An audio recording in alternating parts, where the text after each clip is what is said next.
Welcome to That's Good Sports. I am Brandon. My favorite season, my absolute favorite season is bad prediction season Perna. Last year, it was Adam Rank. This year, it is Nick Wright projecting not just a losing record, but a disastrous 3-13 season for the Broncos. For my Denver Broncos.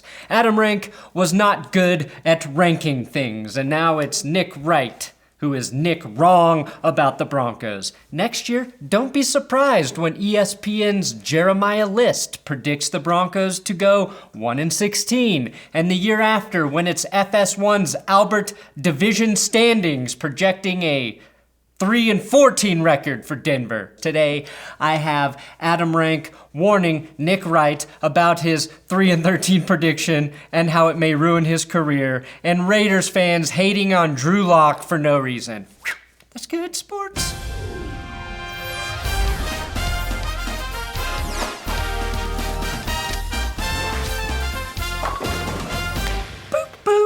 Please subscribe to this YouTube channel for daily NFL news updates.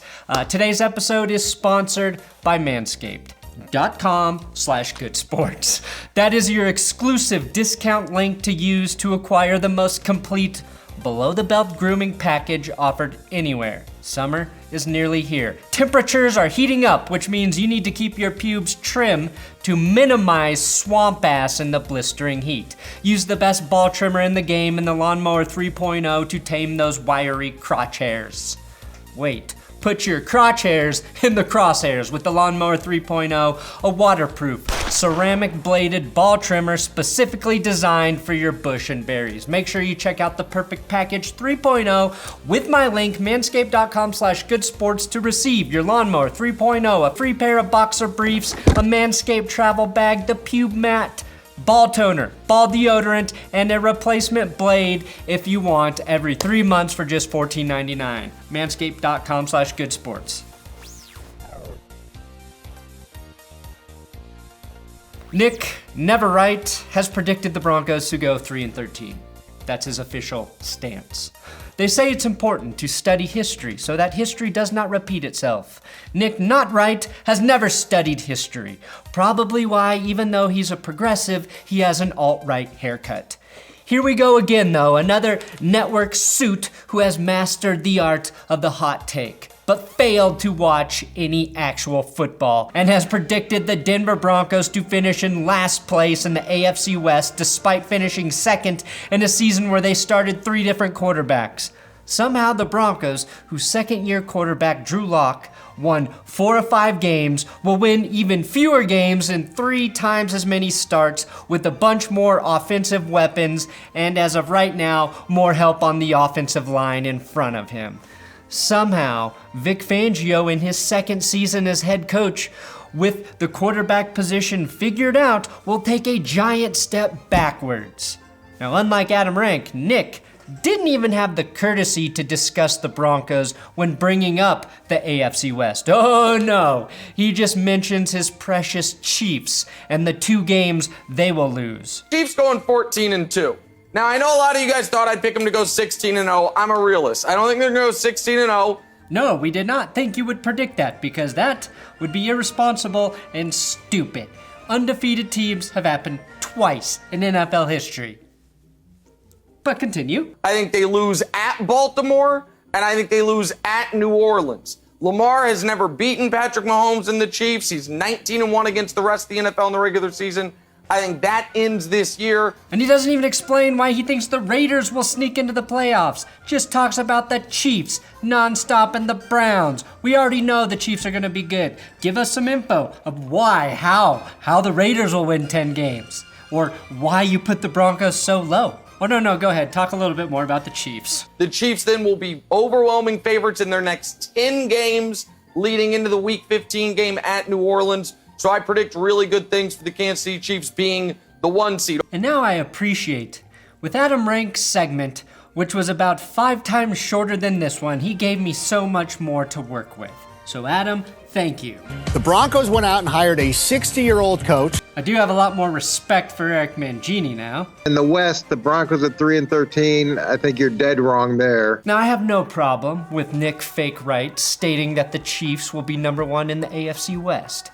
But giving the Raiders 10 wins after they signed Marcus Mariota because they don't even fully believe in Derek Carr, who also reached again in the draft and added the electrifying Jason Witten in free agency to keep pace with the Chiefs, is ludicrous. No, it's DMX, dumb-minded xenophobia. And I say that having no clue what xenophobia actually means. Wait, that's what it means? I already said Nick Wright has an alt-right haircut, so I don't want to double down on the racism angle. Why did I pick DMX as a reference? Nick is a dumb-minded xenolith. Yeah, a rock fragment, because he knows about as much football as a dumb rock. Not even a smart rock like Comatite or Monzonite. You're a real no-right, Nick. Nick, no-right, like the fucking rock. I, of course, am the rock Serpentinite, which is just waiting in the weeds for your uneducated prediction so I can strike. Let me just replay a clip from my Adam Rank video from last year. Man boobs. Oops, sorry, that's the wrong clip. Next. Going to Oakland, I think the Raiders are much improved this season. The Raiders will never be much improved with Derek Carr. He's like the express option of Uber. Well, they did go from 4-12 in 2018 to 7-9, so technically Adam Rank was kind of right, but they finished behind the Broncos with a 7-9 record, so they can't even tie right. In the last 19 years, the Broncos' worst season, the season in which Josh McDaniels was fired before the end of the year for famously only soliciting prostitutes that looked like Tim Tebow, Denver went 4-12. Their rock bottom in the last 3 decades is 4 wins. That's right, wrong guy, Nick. Did you even take the time to look at the Broncos' schedule this season? They play the Jets, Panthers, Raiders, and Chargers twice, and the Stidham-led Patriots. At worst, 4 wins will come from those games alone. But let me bring on my friend Adam Rank to give you a real warning. One you may listen to because he is also in real sports media. Oh my gosh, Nick, you messed up. You have made a huge error. Picking the Broncos to go 3-13 was a colossal, irreversible, massive mistake. You thought you were just doing your job, but really what you've done is open a Pandora's box. I did the same thing last year. I thought the Broncos were going to be terrible, and you know what? They were kind of with Joe Flacco, but listen, they were good.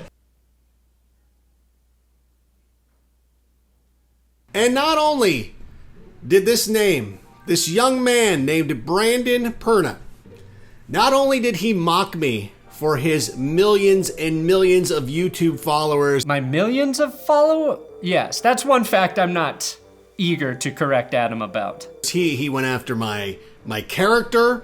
He went after my intelligence. He insulted me. But worst of all, he tricked me into being his friend. Yes, that is a fate worse than anything I could ever imagine. Now, sure, the scorn of the YouTube audience will be there. Eventually, that fades. You move on from that.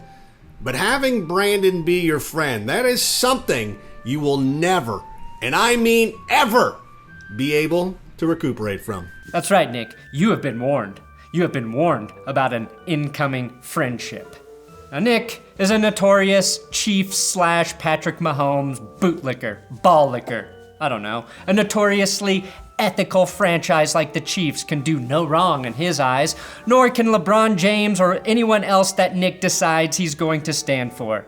Like the 2017 Giants, who he predicted to go to the Super Bowl. I think the Giants' defense is good enough to be the best in football. I think the addition of Brandon Marshall, the draft pick of Evan Ingram, they have the guy who I think is the best playmaker in the league in Odell Beckham. We will have a Super Bowl with 2 quarterbacks, both going for their 3rd championship. Eli Manning and Ben Roethlisberger. That's when they finished 3-13. Wait, if he predicts the Broncos to go 3-13, does that mean they will actually go to the Super Bowl? Man boobs. I hope so, but this is the take. Click-driven media that stakes their claim early and commits to it like someone who wrote a thesis. Did the research, found out they were wrong when they looked closely at the information, and then decided to keep going because they were already 5 pages in. And it's hard to fault anyone for that. But you are also going to get made fun of. That's just the way it is. Much like when it comes to politics, this is Fox's and everyone else's idea of balance. Since Colin Cowherd loves the Broncos and talked up Drew Lock as an MVP candidate, my guess is Drew Lock is going to explode for Denver this year. They had to have someone take the exact opposite stance to create the illusion of discourse and fairness. Real balance is not two extremes canceling each other out, no matter how many Star Wars movies try and tell us that. In fact, the last few years of news coverage has destroyed my concept of balance altogether. But I know it's not that. True balance is picking every team to go 8-8, which makes you never too wrong or never too right. The last thing we need is two rights, because that makes a wrong. Oh, and by the way, Nick, do we want to talk about how wrong your prediction was anyways? Like, the Broncos are going 11-5 and they're going to win the division. They're going to finish above the Chiefs. Book that.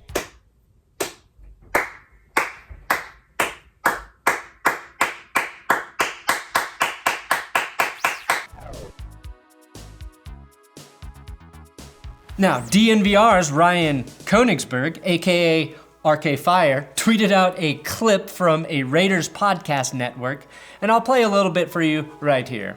You listed off pretty much every talented quarterback on the schedule, minus Drew Lock, which brought a smile to my face. Now, I know your feelings on Drew Lock are very well publicized. You've made no secret about them. Yes. Did you get in Woxie's ear before he sent that tweet? Did you have any influencer clout? Zero influence. I saw it after the fact it had been published. I tweeted at him and said, I appreciate that you left off the Broncos quarterback's name. I wouldn't even reference his name. You didn't even speak of him. No, I did on this podcast because for clarification. Okay, let's just unpack this. First of all, I'm disappointed by what these guys sound like. Raiders fans should not sound this docile. I imagine them only speaking in caps lock and the explicit tag on every one of their episodes. I would sprinkle in a schizophrenic thought like Hail Satan every 5 minutes for the purpose of creating a strong brand. Will Keys and I also know that jumping in early on the hate train against a young, promising AFC West quarterback is a very slippery slope and can backfire quickly. I'm confused by a few of the arguments against Drew Lock, so let's take a look at them one by one. Argument 1. He just, Yeah, I'm not a Drew Lock believer. He just, I suppose it's hard to come up with a rebuttal for this, nor can I find any stats or advanced analytics that can disprove that Drew Lock, I grant you this one, Raiders podcast personality. Argument 2. Not a fan. He's like Baker Mayfield without the winning. He's just... This is where you may have painted yourself into a corner, my friend. A simple look at wins versus losses will show you that Drew Lock has a winning percentage of 800, while Baker Mayfield has a winning percentage of 430. Now, that's a smaller sample size, mind you, but numbers are numbers. One of those victories also came at the expense of the Raiders, so I'm struggling to see how this one checks out. Argument 3. He's just cocky. Drew Lock is cocky? This is pretty subjective, so I can't pull out any numbers here to dispute the cockiness claim. I think Lock is firmly on the side of confident rather than cocky, unless cocky refers to the Dirk Diggler type endowment underneath those genes, in which case I couldn't agree more. Lock seems pretty humble to me, has never had any Baker Mayfield type blow-ups or controversy that I know of, no planting the flag on another team's logo, and no pantomimed jacking off on the sideline, which in Drew's case would require the help of at least 3 additional men. And I'm not even sure Drew Lock can grow enough facial hair to shave 3 times in one day. 2 out of 3 arguments against Drew Lock don't really make sense as far as I can tell. But I appreciate the urge to speak directly from a place of bias and unabashed dislike of another person rather than from a place of facts and logic. That is something I actually promote here on my platform, Fuck You Tom Brady. I really can't be mad at these guys. In fact, given everything I just said about Nick Wright, I'd say they have a really bright future in sports broadcasting. Somehow, my future is still dark. Thanks for watching another episode of That's Good Sports. Please subscribe here on YouTube. I'm on Twitter, Instagram. If you want to follow me on those socials, at Brandon Perna. It's just my name. My social media is my name. And my name is not Nick Wright.